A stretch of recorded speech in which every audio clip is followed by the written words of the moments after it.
इस कार्यक्रम के पुण्यार्जक हैं श्री रमेश सरावगी, श्रीमती किरण सरावगी, श्रीमती जयश्री सरावगी, श्री अनिल सरावगी, श्री ऋषभ कुमार सरावगी, श्रीमती ऋषा सरावगी, श्री मयंक सरावगी, श्रीमती शैली सरावगी, श्री उमंग सरावगी, कुमारी पल्लवी सरावगी एवं श्री शुभम सरावगी, सरावगी उद्योग प्राइवेट लिमिटेड।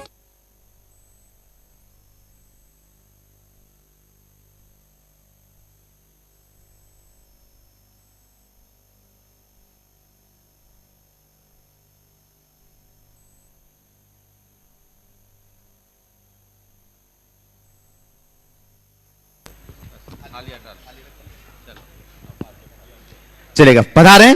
पाद प्रक्षालन के लिए हम सभी अतिथियों को आमंत्रित कर रहे हैं, पधारेंगे और पूज्य श्री के श्री चरणों के पाद प्रक्षालन का पावन पुनीत पुण्य सौभाग्य प्राप्त करेंगे।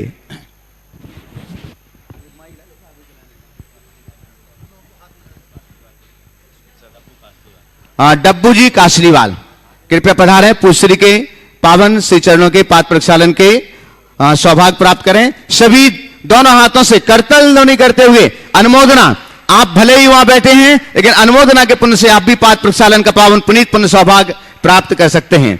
बंधुओं, गुणायतन एक अनुपम कृति की रचना यहां पर हो रही है पावन तीर्थराज सम्मेश शिखर जी की इस तलहटी में, और गुणायतन से जुड़ने वाले सदस्य प्रतिदिन नए नए सदस्य गुणायतन परिवार से जुड़ रहे हैं। आज जो गुणायतन परिवार से जुड़े हुए हैं, हम उनके नामों की उद्घोषणा कर रहे हैं। हम चाहेंगे कि आप सब अपनी करतल ध्वनि से उन दानदाताओं की उदार मन होकर के, उदार हृदय होकर के तालियां बजा करके उनके पुण्य की सराहना करेंगे। संस्थापक सदस्य से शिरोमणि संरक्षक के रूप में गुणायतन परिवार से जुड़ रहे हैं बरेली से श्रीमती रामकली जी जैन, श्री भूपेंद्र कुमार जी जैन,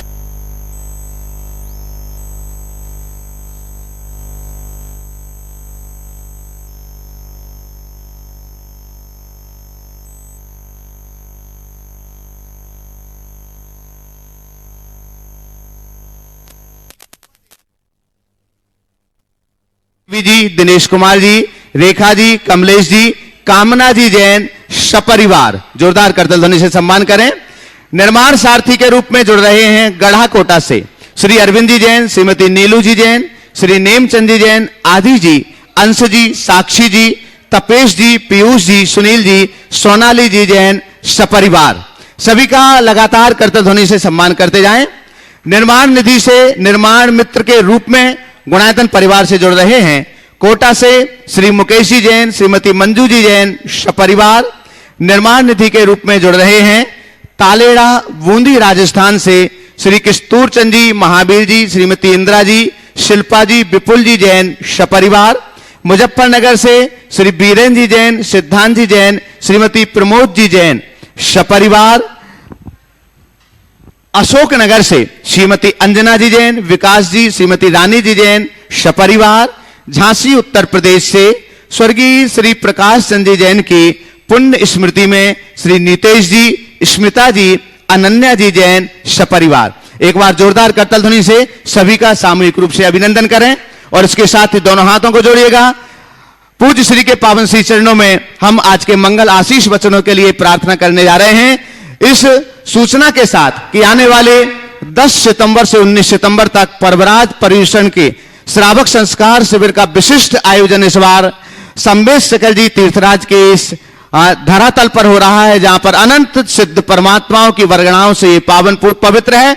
यहां पर श्रावक संस्कार शिविर में जितने भी लोग सहभागिता देंगे उनके तो लगभग जो संख्या थी वो पूर्ण हो चुकी है, लेकिन हाँ उससे भी डबल हो चुकी है, 300 से 600 तक लगभग संख्या पहुंच चुकी है। लेकिन आप सभी लोग पारस चैनल, जिनवाणी चैनल और प्रामाणिक ऐप के माध्यम से लाइव इस पूरे शिविर का सौभाग्य प्राप्त कर सकते हैं। घर पर बैठ करके आप पूजन आराधना कर सकते हैं। अभिषेक शांति धारा, 10 लक्षण विधान पूजन, पूज्य महाराज श्री का मांगलिक प्रवचन, दोपहर को तत्वार सूत का वाचन, तत्वार सूत के एक एक अध्याय का अर्थ, प्रतिक्रमण और सायंकालीन शंका समाधान का सौभाग्य आप लाइव घर बैठ करके ऑनलाइन इस सौभाग्य को आप प्राप्त कर सकते हैं। वैसाखिया जी परिवार सागर से हमारे बीच हैं। पूज्य श्री के श्री चरणों में श्रीफल समर्पित करके मंगल आशीष ग्रहण करें। गुणायतन परिवार से ट्रस्टी के रूप में जुड़े हुए हैं बैसाखिया जी सागर से पधारें और पूज्य श्री के श्री चरणों में श्रीफल समर्पित करके मंगल आशीष ग्रहण करें। आइएगा, इसी के साथ दोनों हाथों को जोड़ेगा। हम पूज्य श्री के श्री चरणों में त्रिवार नमोस्तु निवेदित करते हुए मंगल आशीष वचनों के लिए निवेदन करते हैं। हे महाराज श्री नमोस्तु नमोस्तु नमोस्तु।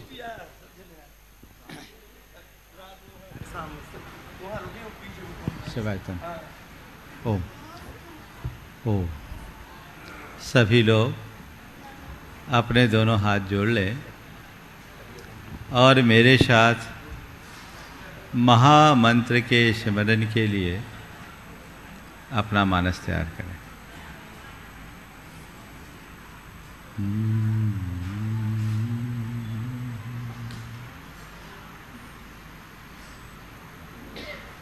नमो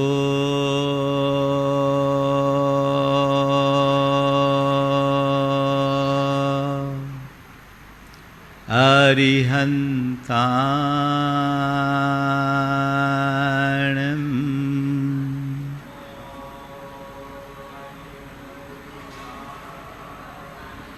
नमो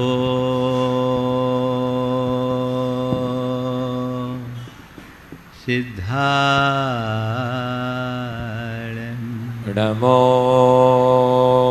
सिद्धाणं नमो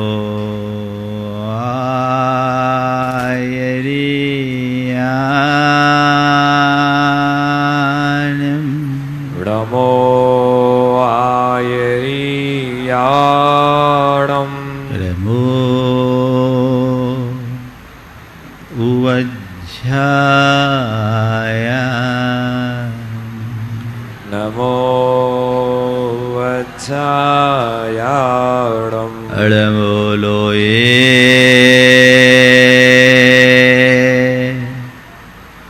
सवशहुनं नमो लोये सवसाहुणं एषो पंचे हळमोयारो एषो पंचणमो यारो सौवपावपणाशिनो सौपावपणासणो मङ्गलारं च सवेशिं मङ्गलारं च सौवेशिं पठेमं हो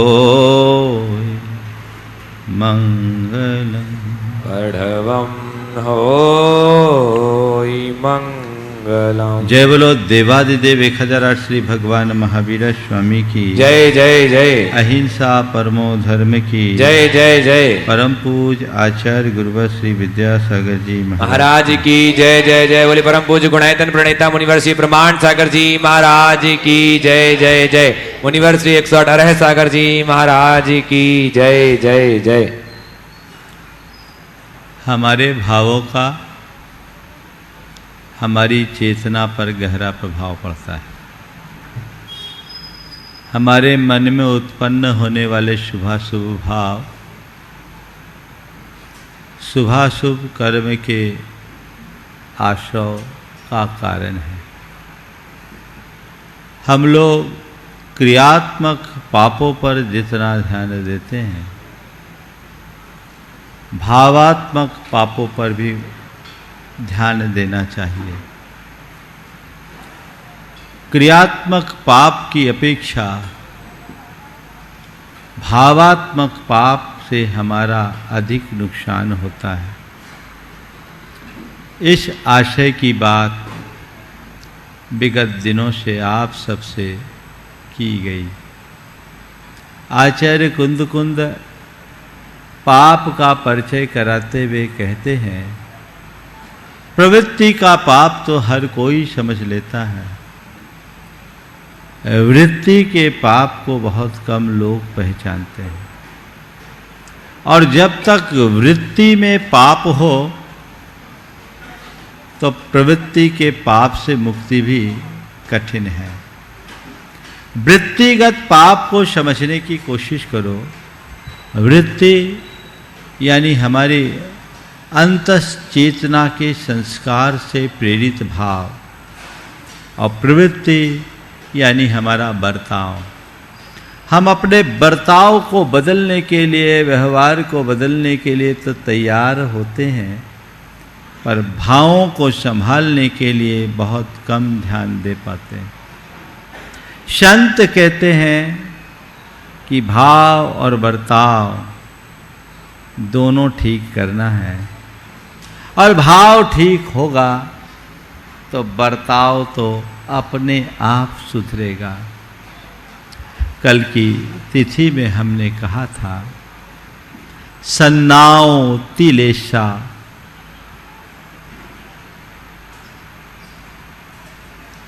सन्नाओ तिलेशा अट्ठ रुद्धानि, नानम च दुप्पौतम, मोहो पावप्पगा होदी। तीन संज्ञाएं, चार संज्ञाएं, तीन लेशाएं, इंद्रिय वसदा, सन्नाओ तिलेशा इंद्रिय वसदा ये अट्ठ रुद्धानि, नानम च दुप्पौतम, मोहो पावप्पगा होदी। ये सब पापात्मक हैं। उनमें से कल बात आर्त और रौद्र ध्यान की थी। कल मैंने आपसे 4 बातें की थी, पर उसमें से एक ही पूरी हुई थी, शेष 3 हैं। मैंने आर्त और रौद्र ध्यान की व्यवहारी की व्याख्या करते हुए आपसे कहा था, आकुलता, अहंकार, क्षोभ या आवेश और आसक्ति, ये चारों पाप है, आर्त और रौद्र ध्यान रूप परिणाम है। आकुलता पाप है, वो हमारे जीवन का पतन कैसे कराते हैं, इस संदर्भ में हमने कल काफी विस्तार से चर्चा की। अब थोड़ा अगले चरण पर ध्यान दें। अभिमान को आप पाप समझते हो या नहीं? बोलो। पाप है? तुम्हारे पांव तले किसी जीव की हत्या हो जाए, तुम्हारे मन में ग्लानि होती है? क्यों होती है? बोलो। जीव की हत्या होने से मन में ग्लानि होती है, क्यों होती है? क्योंकि तुम मानते हो जीव हत्या पाप है ना? जीव की हत्या होने से मन में ग्लानि होती है, क्योंकि तुम मानते हो जीव हत्या पाप है। मैं पूछता हूं, जब मन में अभिमान उमड़ता है, मन में ग्लानि होती है क्या? महाराज, ग्लानि कहाँ और छाती फूलती है।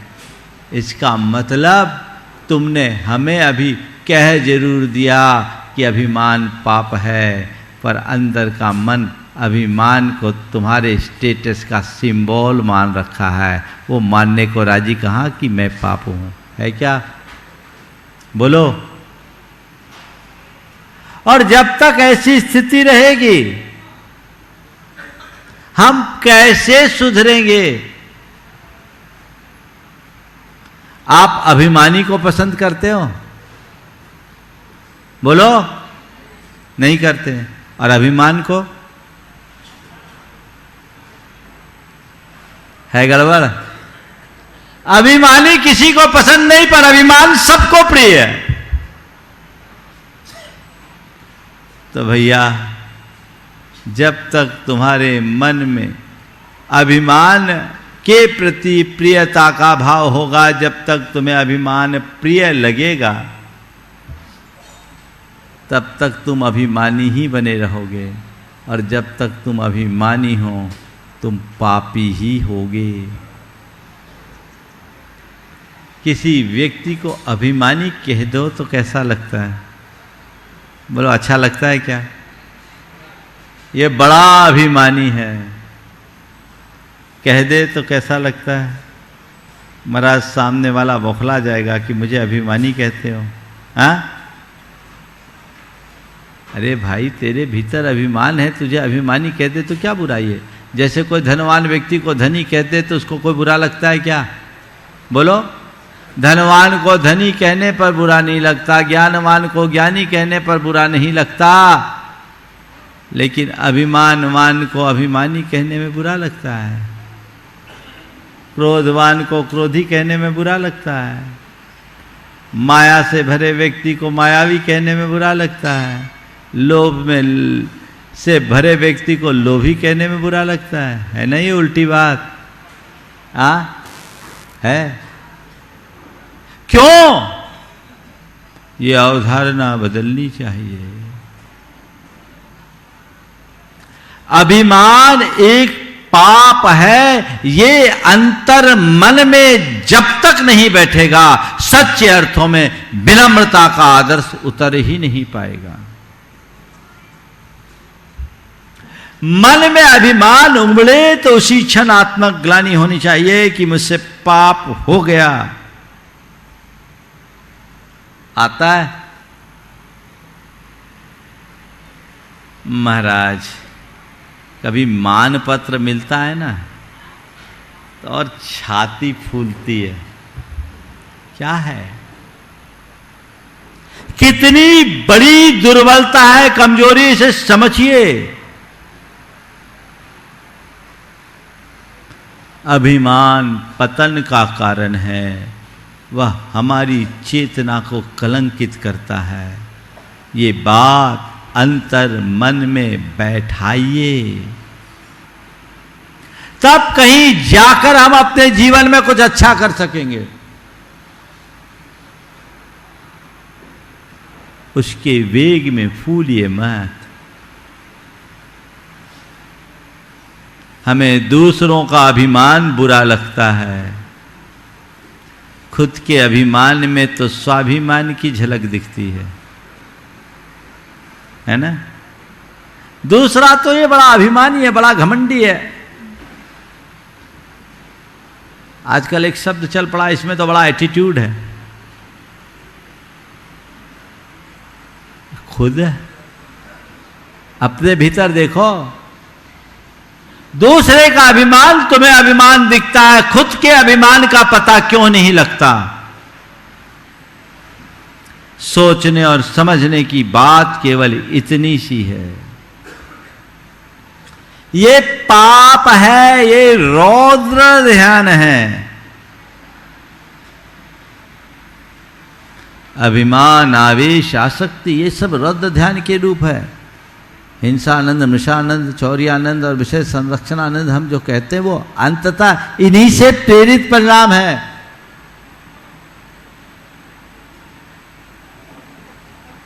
तो हमारी कोशिश हो अपने अभिमान को कम करने की।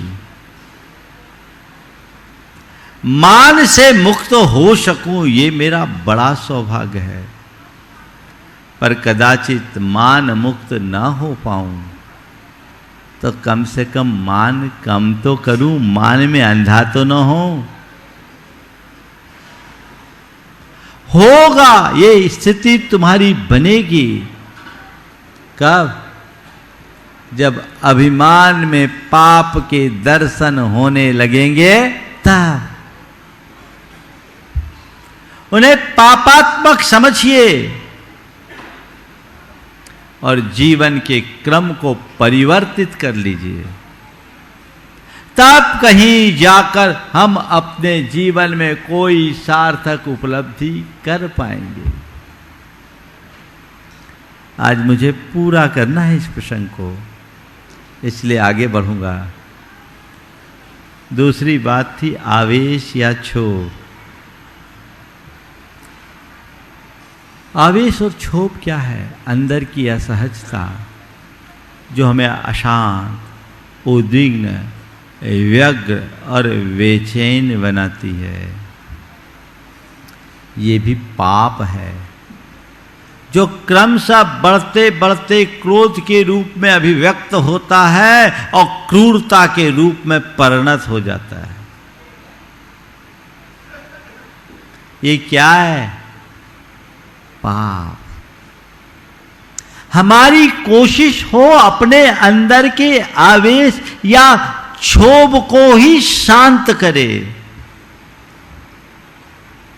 जब अंदर आवेश ही नहीं उत्पन्न होगा, क्षोभ ही नहीं होगा, तो क्रोध की अभिव्यक्ति नहीं होगी, और क्रोध नहीं तो क्रूरता या कलह की कभी बात ही नहीं, और जब क्रोध कलह नहीं तो हिंसा का तो प्रश्न ही नहीं होगा। जड़ को समझिए, जड़ को पहचानिए। यदि उस जड़ को हम समझ ले, पहचान ले, तो हम अपने जीवन में बहुत बड़ा बदलाव घटित कर सकते हैं। तो आवेश को ठंडा करने की कोशिश करें, उसे शांत करें, क्षोभ उत्पन्न ना हो। कोशिश हमारी हमेशा ये होनी चाहिए कि मेरे अंदर सहजता बनी रहे। सहजता धर्म ध्यान है, और क्षोभ आवेश आर्त रौद्र ध्यान पाप।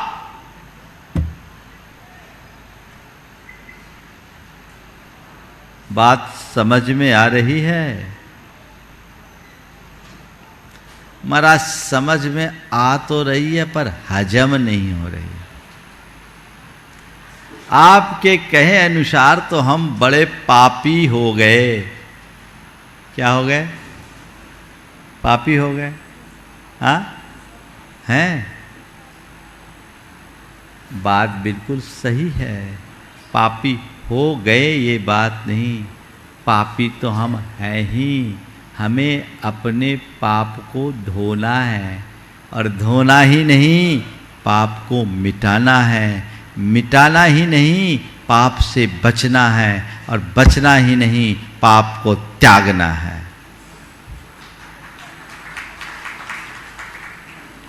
धोना, मिटाना, बचना और त्यागना। पाप धोने की अवधारणा तो सबके मन में है। कितना ही पाप कर लो, भगवान का सवेरे से अभिषेक करो, पूजन करो, सब पाप धुल जाएंगे। और आओ तो एक बार शिखर जी साल में आ जाओ, थोक में पाप धुल जाएंगे, है ना? शिखर जी पाप धोने की मशीन है कुछ ऐसी ही अवधारणा। धोते भी हैं, यत् किंचित पाप धुलता भी है, इसमें कोई संशय नहीं। पर मंदिर में आकर या तीर्थ में आकर तुम जितना पाप धोते हो, नीचे उतरते ही उससे कई गुना पाप अपने ऊपर डाल भी देते हो, लाद लेते हो। और कुछ अभागे तो ऐसे भी होते हैं कि मंदिर में ही पाप ओढ़ लेते हैं, भगवान के चरणों में भी अपने अभिमान की पुष्टि करते हैं, अपने आवेश और क्षोभ की अभिव्यक्ति करते हैं, आसक्ति से भरा चित्त लेकर आते हैं। तो मैं आपसे पूछ रहा हूँ, वो पाप धो रहे हैं या पाप लाद रहे हैं? बोलो। दूसरे को मत देखना, अपने भीतर झांक कर देखना कि आखिर मैं कहाँ हूँ। गहराई से समझिए तो पाप धोना पर्याप्त नहीं है, पाप को मिटाना। पापात्मक वृत्तियां खत्म हो, पाप मिटाओ। जन्मांतरों का जो पाप है उसे एकदम पूरी तरह साफ कर दो। और इतना ही पर्याप्त नहीं, पाप से बचो, अर्थात पापात्मक भाव और पापात्मक क्रियाओं से अपने आप को यथासंभव बचा के रखो। फिर चौथे स्तर पर पाप को त्यागो, संकल्प पूर्वक त्यागो, और न केवल त्यागो, उस पर दृढ़ रहो, उसका अमल करो। तो पाप त्यागने का भाव, बोलो किस लिए आते हो? पाप धोने और पाप मिटाने आते हो। पाप से बचने का भाव थोड़ा बहुत, पर पाप को त्यागने का भाव बहुत कम। अभिमान पाप, आकुलता पाप है, अभिमान पाप है, आवेश क्षोभ पाप है, आसक्ति पाप है। ये बात हृदय में बैठ रही है? बोलो। इतने धीमे बोलोगे तो लगता ही नहीं कि तुम लोग सुन रहे हो। अरे उपवास तो मेरा था कल, तुम लोगों का थोड़ी है। बोलो, क्या बोल रहा हूं? आकुलता पाप है, बैठी बोलो। अभिमान पाप है, ये बात बैठ गई। आवेश पाप है, ये बात बैठ गई। और आसक्ति पाप है, ये बात बैठ गई। अब क्या करना है? आकुलता, अभिमान, आवेश और आसक्ति को हृदय में बैठा के रखना है। क्या करना है? क्या करना है? कब? जब तक प्रवचन सभा में है तब तक। बाहर निकल करके तो उसे के साथ लेकर चलना है। यही हमारी सबसे बड़ी दुर्बलता रही है और यही हमारी आध्यात्मिक प्रगति में बाधा बनी है।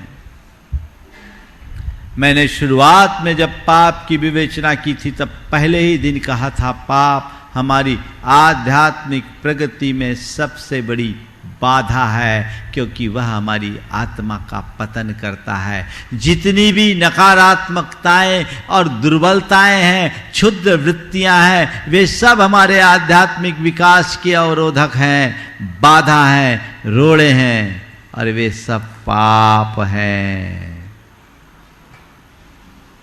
इनसे मुझे बचना है और इनको मुझे त्यागना है। बस ये सब सहज होगा अगर अंतर मन में बात बैठ जाए, ये पाप है। ठीक वैसे ही जैसे किसी की हत्या करने पर तुम्हारे मन में ग्लानि होती है, हत्या करने की बात तो दूर, हत्या हो जाने पर तुम्हारे मन में ग्लानि होती है। कोई अनैतिक कर्म कर लेने पर तुम्हारे मन में ग्लानि होती है। वैसी आकुलता होने पर मन में ग्लानि होनी चाहिए, पश्चाताप होना चाहिए, और अभिमान आने पर मन में पश्चाताप होना चाहिए, आवेश आने पर मन में पश्चाताप होना चाहिए, आसक्ति उमड़ने में मन में पश्चाताप होना चाहिए। तभी ये साफ होंगे। आता है मन में ऐसा भाव?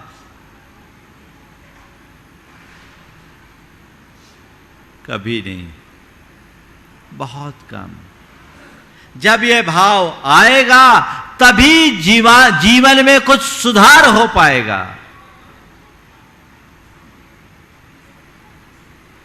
जो हमारे स्वभाव को बिगाड़ दे, जो हमारी सोच को बिगाड़ दे, जो हमारे संबंध को बिगाड़ दे, और जो हमारे मन की शांति को खंडित कर दे, आखिर क्या वो अपनाने योग्य है? उसे अपनाने योग्य कहा जा सकेगा? नहीं ना। वो अपनाने योग्य है या त्यागने योग्य? हाँ, लेकिन कर क्या रहे हो? कर क्या रहे हो? उसे अपनाए हुए हो, अपनाए हुए नहीं, उसे गले लगाए हुए हो। यही हमारे भीतर की भूल है। आचार्य कुंद ने जो शब्द कहे, अट्ठ रुद्रानी, आर्त और रौद्र परिणाम, आर्त और रौद्र ध्यान, ये सब पाप है। अंतर्मन हिल जाना चाहिए। ये तुम्हारे पतन के कारण है। खलबली होनी चाहिए। ये अशुभ भाव है। जन्म जन्मांतरों से हम इनके ही दास बने रहे हैं। जन्म जन्मांतरों से हम इसी परिणति से जुड़े रहे हैं। अब अगर हमारे अंदर समझ विकसित हुई है तो मुझे इसमें बदलाव लाना चाहिए। अपने आप को बदल डालने का भाव जगाना चाहिए। अब मुझे आवेश का शमन करना है। और चौथी बात है आसक्ति की, इससे मुझे बचना है। चाहे शरीर की आसक्ति हो, चाहे परिवार की आसक्ति हो, चाहे संपत्ति की आसक्ति हो, चाहे यश प्रतिष्ठा की आसक्ति हो, ये आसक्ति मात्र पाप है, आकुलता की जननी है और अनर्थ की जड़ है। ये समझिए और अपने आप को उससे बाहर निकालने के लिए संकल्पित हो जाइए। आज मैं आपसे कुछ बात करूंगा इनसे बचने की। बचना चाहते हैं? क्योंकि ये उपदेश तो तुम रोज ही सुनते हो। ये बुरा है, ये बुरा है, ये बुरा है, ये बुरा है, ये अच्छा है, ये अच्छा है, ये अच्छा है, ये अच्छा है। ये आप रोज सुनते हो और जानते भी हो। जानते हो कि नहीं जानते हो? बोलो, है ना? सब जानते हैं।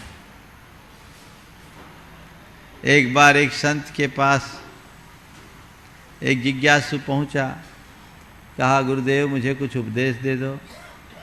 संत ने कहा ये बताओ, हिंसा करनी चाहिए? बोले नहीं करनी चाहिए। झूठ बोलनी चाहिए? बोले नहीं बोलना चाहिए। चोरी करना चाहिए? बोले नहीं करना चाहिए। बोले कुशील बड़ा खोटा कर्म है। अपरिग्रह की लिप्सा बड़ी बुरी बला है। क्रोध करना चाहिए? कभी नहीं करना चाहिए। अभिमान हमारे पतन का कारण है और माया दुख की भय की खान है और लालच बुरी बला है। अच्छी बात। बोले क्षमा परम धर्म है, मृदुता मनुष्य की पहचान है, सरलता हमारे जीवन का प्राण है और संतोष सुख का मूल है। बोले बता मैं तुझे क्या उपदेश दूं? तुझे पता है क्या अच्छा है और क्या बुरा है।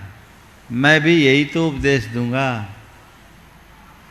हाँ, मैं भी तो तुम्हें यही उपदेश दूंगा। और मैं क्या, दुनिया के जितने भी उपदेशक हैं वो यही उपदेश देते हैं। ये अच्छा है और ये बुरा है। करना क्या है? जानते तुम सब हो पर करते वही हो जो आज तक करते आ रहे हो। अपने आप को बदलते नहीं। ये अच्छा है, ये बुरा है, इसको जानने का सही लाभ यही है कि हम अच्छे को अपनाएं और बुरे से बचें। पर अच्छा ये है, ये अच्छा है, ये बुरा है, ये जानने समझने के बाद भी व्यक्ति अच्छे से विमुख होकर बुरे के पीछे ही लगा रहता है। वहां से अपने आप को बचा कर निकल जाइए और उसी अनुरूप अपने जीवन के क्रम को बनाइए। तब हम अपने जीवन में कोई स्थायी उपलब्धि घटित कर पाएंगे। अन्यथा सब कुछ व्यर्थ हो जाएगा। तो आज मैं आपसे कोई अच्छे और बुरे की बात नहीं कर रहा हूं। ये चारों जो अर्थ रौद्र के परिणाम है, आकुलता, अभिमान, आवेश और आसक्ति, इनसे बचने के कुछ कीमिया सूत्र दे रहा हूं। और ये सूत्र नहीं, साधना है।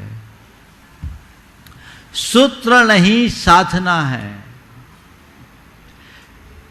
ये भावना योग है। इसका नित्य प्रयोग कीजिए। सबसे पहले नित्य सुबह उठकर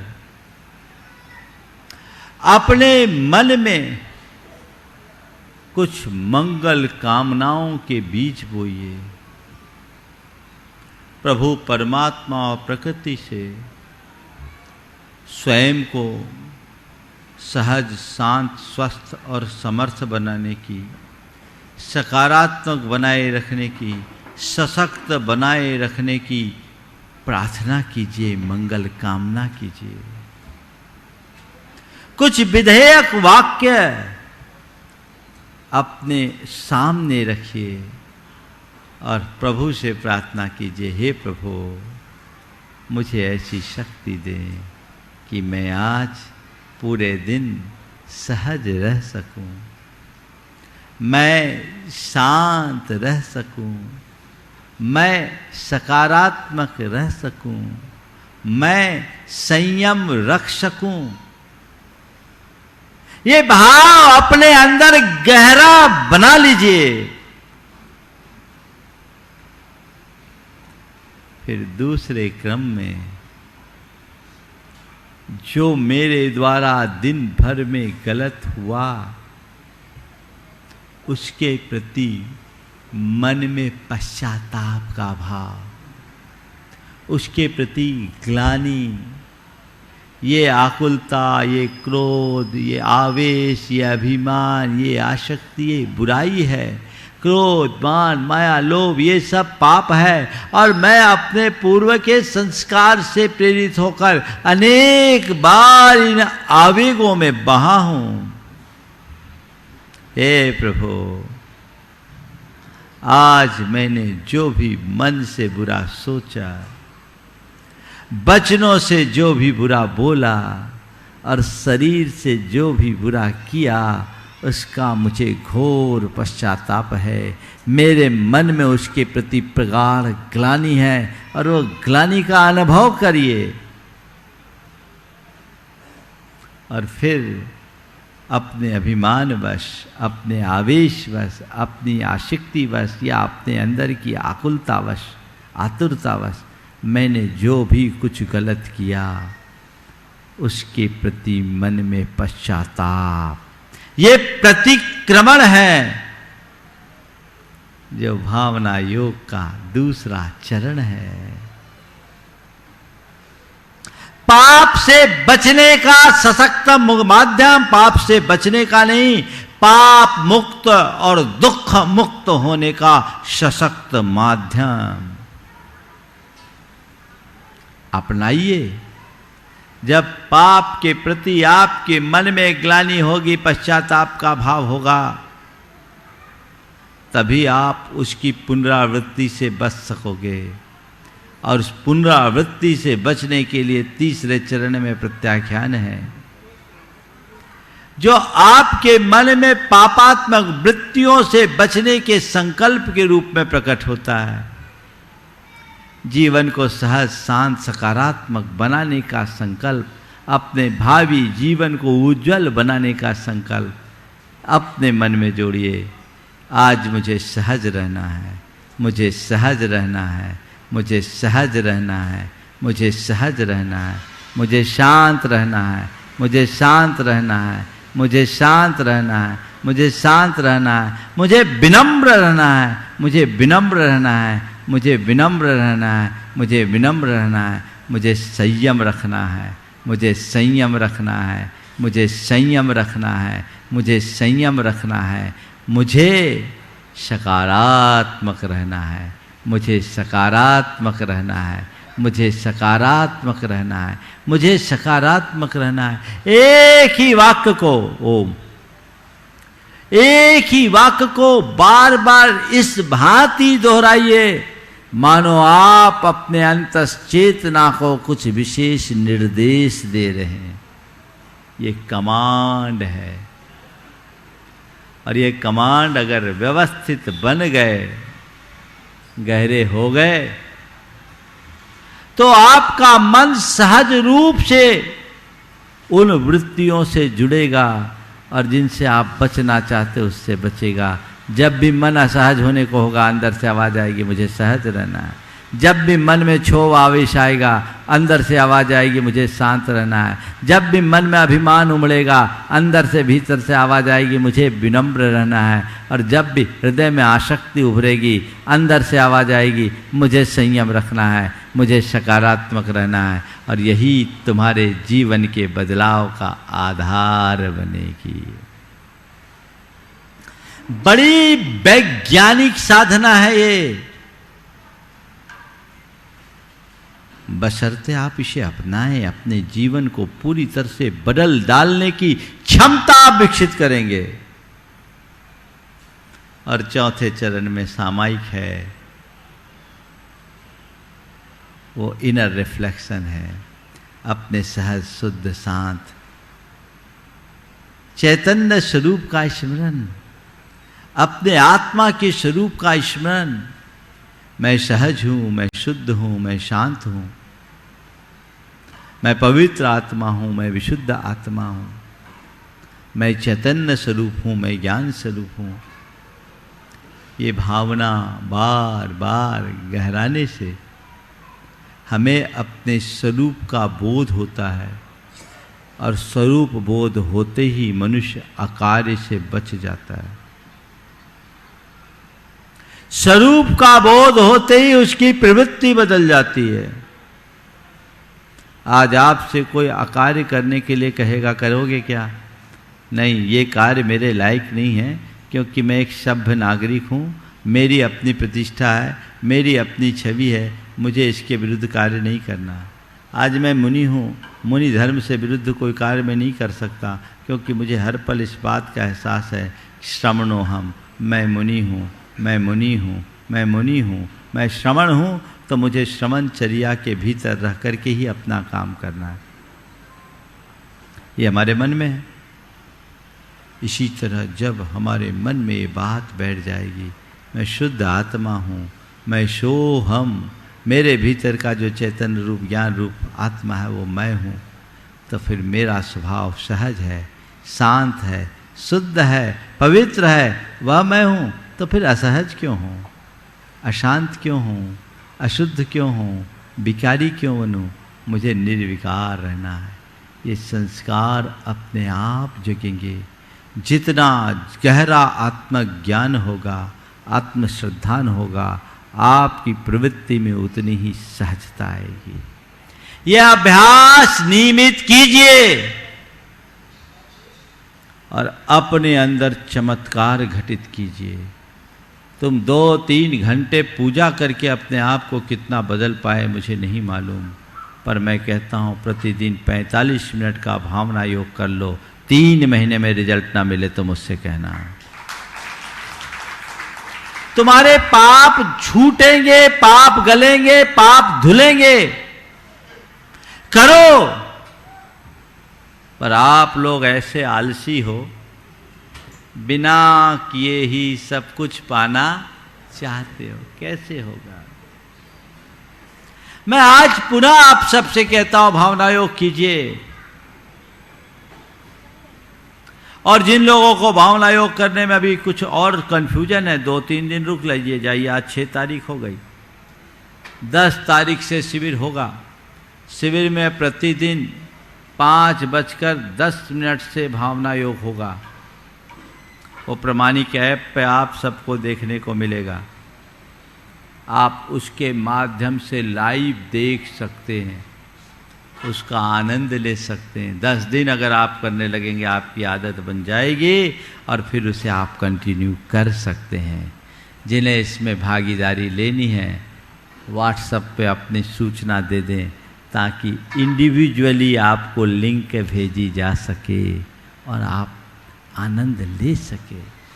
मैं सबसे अपेक्षा रखूंगा कि इस पर्यूषण को अपने जीवन का टर्निंग पॉइंट बनाया जाए, अपने जीवन में बदलाव घटित करे और अपने जीवन को धन्य बना सके, समर्थ बना सके, सकारात्मक बना सके। आज अधिक विस्तार न देकर मंगल भावना की कुछ पंक्तियों के साथ मैं विराम लूंगा। मंगल मंगल होए जगत में सब मंगलमय होए, इस धरती के हर प्राणी का मन मंगलमय हो।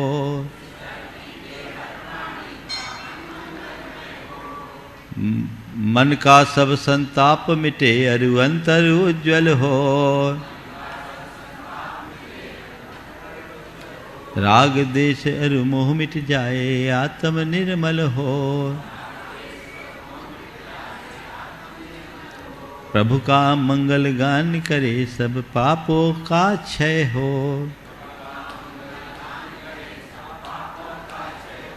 इस जग के हर प्राणी का हर दिन मंगलमय हो।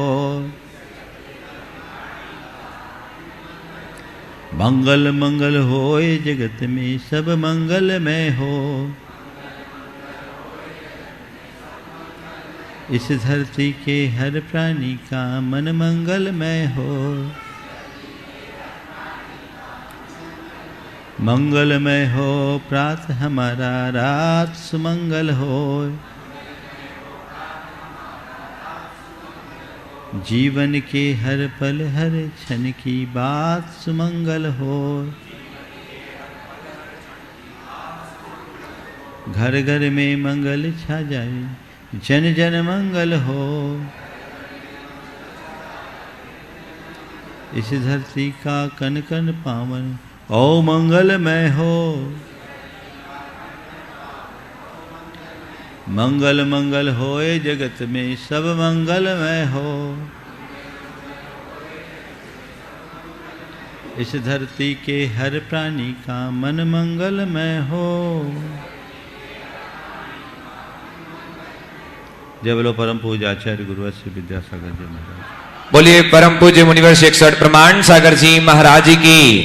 आइए सभी अपने स्थान पे खड़े हों। मां जिनवाणी का अर्घ्य चढ़ाएंगे। जल चंदन अक्षत पुष्प चरु अरु दीप धूप अति फल लाभे। आगे आ जाए। पूजा को ठानत जो तुम जानत सो नर ध्यानत सुख पावे। तीर्थंकर की धुनि गढ़ धरने सुनी अंगे रचे चुनी ज्ञानमयी। सो जिन वरवाणी से सुख दानी त्रिभुवन मानी पूछे भई। ओम ह्रीं श्री जिन्मुखोद्भूत सरस्वती देव्ये नमार्घ्यं निरूपयामि। इस कार्यक्रम के पुण्यार्चक थे श्री रमेश सरावगी, श्रीमती किरण सरावगी, श्रीमती जयश्री सरावगी, श्री अनिल सरावगी, श्री ऋषभ कुमार सरावगी, श्रीमती ऋषा सरावगी, श्री मयंक सरावगी, श्रीमती शैली सरावगी, श्री उमंग सरावगी, कुमारी पल्लवी सरावगी एवं श्री शुभम सरावगी, सरावगी उद्योग प्राइवेट लिमिटेड एवं सरावगी ग्लोबल प्राइवेट लिमिटेड।